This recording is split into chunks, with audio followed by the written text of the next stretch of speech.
అందరికీ నమస్కారం. Welcome back to my channel. Vijayasai Reddy గారు వైఎస్ఆర్సిపి ఒక పేటీఎం పార్టీ అని పేటీఎంలు ఇచ్చి లేకపోతే సోషల్ మీడియాలో చాలామందిని వాళ్ళ కింద పెట్టుకుని అప్పతప్పు ప్రచారాలు చేస్తూ ప్రజల్ని రెచ్చగొట్టి దాన్ని ఒక అస్త్రంగా మార్చుకుని అధికారంలోకి వచ్చే విధానాన్ని ఉందని చెప్పి ఆయన క్రోడీకరించేసి క్లియర్గా చెప్పేశారు. అసలు విజయసాయి రెడ్డి గారు ఏం చెప్పారు? జర్నలిస్ట్ గురించి ఈయన మా పేటీఎం అని చెప్పాడు. ఒక మాటలో చెప్పారండి. ఈయన ఎందుకు చెప్పాల్సి వచ్చింది? ఈ జర్నలిస్ట్ సాయి గారు ఆయన వేరే పేరుతో పిలాలి, కానీ సభ్యత కాదని చెప్పేసి వదిలేయటం జరుగుతుంది.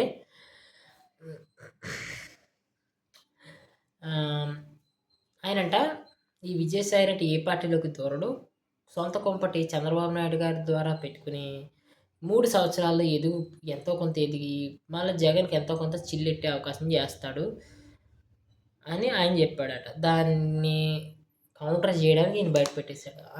మరి ఆయన ఏ రకమైన జర్నలిజమో అర్థం కాదు.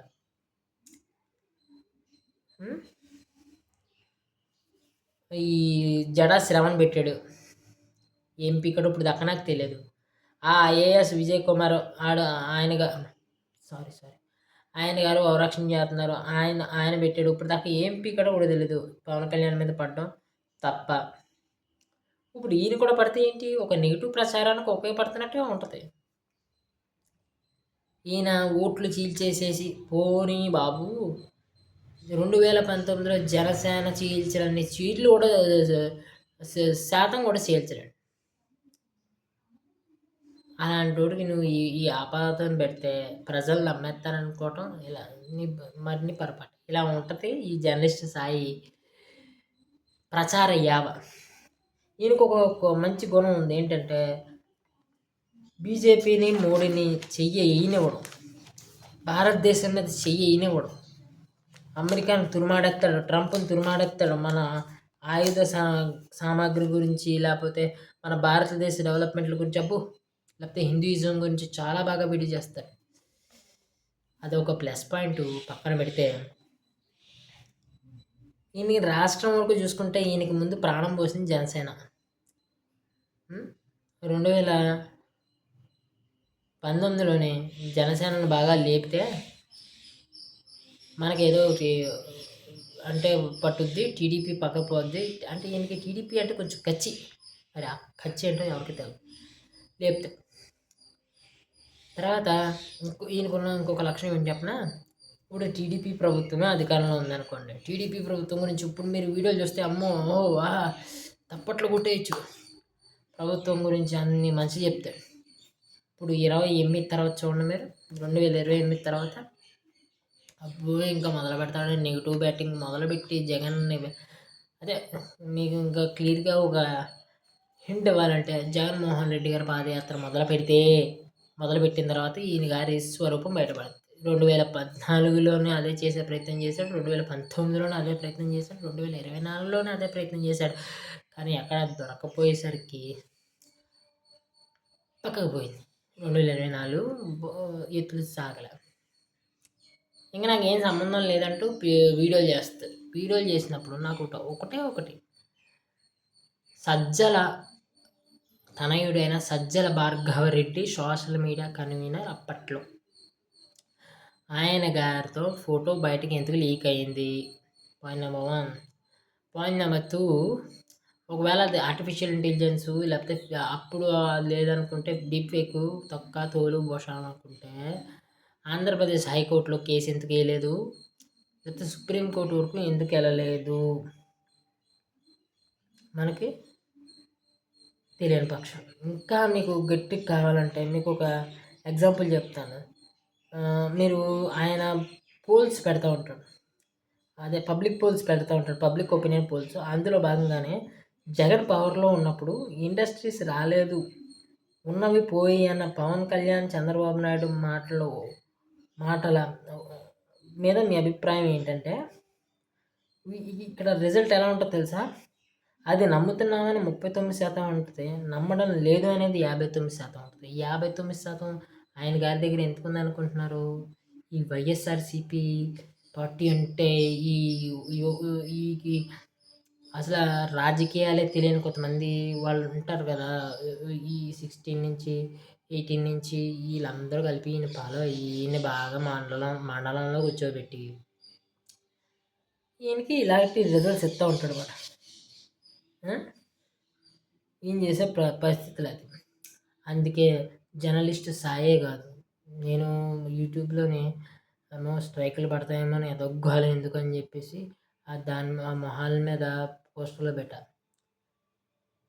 నేను ఒక పేరే చెప్తా, రెండో పేరు చెప్పను. ఒక పేరు కేఎస్ ప్రసాద్. ఆయన అంతే, జగన్మోహన్ రెడ్డి అధికారంలోకి రాకపోతే అదే నా ఆఖరి రోజు అన్నాడు. సిగ్గు లేకుండా వస్తున్నాడు. ఇంకొకటి చెప్తా, ఇంకొక పేటీఎం గురించి చెప్తా.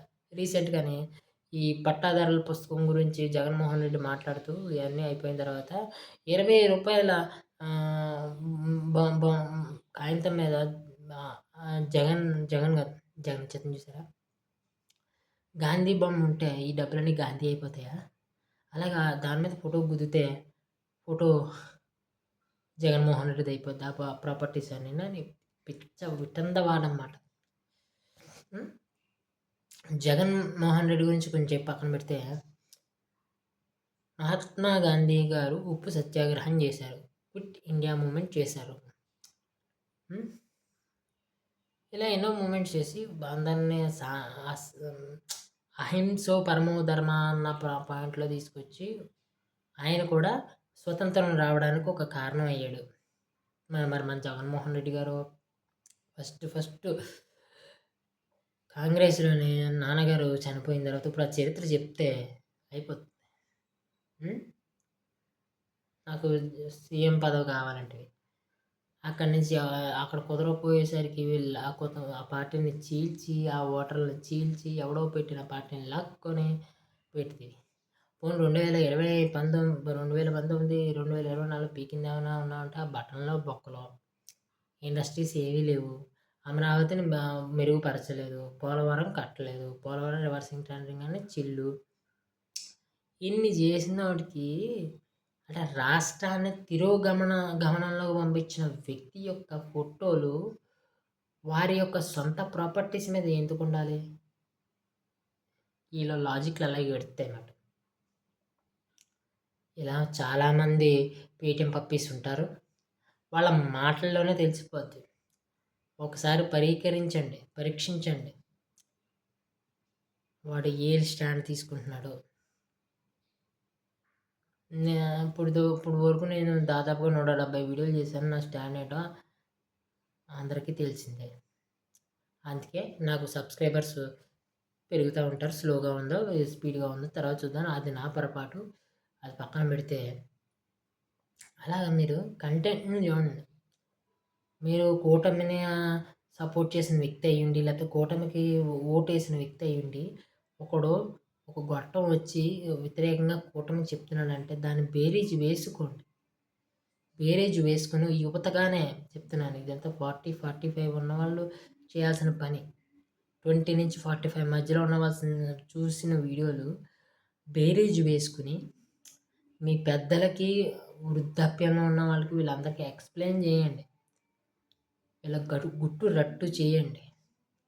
అప్పుడు అన్నీ సమవుగా జరుగుతాయి. నా వీడియో కనుక నచ్చితే లైక్ చేసి, షేర్ చేసి, సబ్స్క్రైబ్ చేయండి.